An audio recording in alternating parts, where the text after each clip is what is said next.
Ya, pihak Inspektorat Kota Palembang perketat pengawasan netralitas ASN di momen Pilkada Palembang.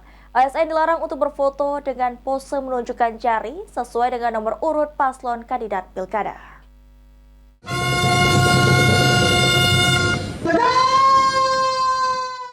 Momen kampanye Pilkada Kota Palembang, pihak Inspektorat Kota Palembang memperketat pengawasan netralitas ASN di lingkungan pemerintah Kota Palembang. Kepala Inspektorat Kota Palembang, Jamia Haryanti, mengatakan, meski hingga saat ini belum ada laporan pelanggaran netralitas ASN di momen kampanye Pilkada Palembang, pengawasan ketat akan tetap dilakukan tanpa pembedaan. Seperti ASN dilarang berpose saat berfoto dengan menunjukkan simbol ataupun pose jari sesuai nomor urut kandidat paslon Pilkada Palembang.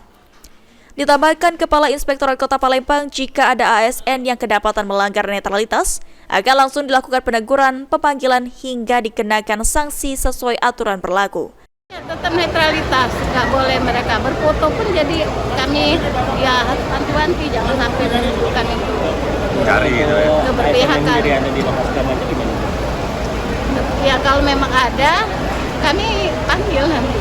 Tapi kan belum ada. Anugerah Sandi Pratama, PAL TV.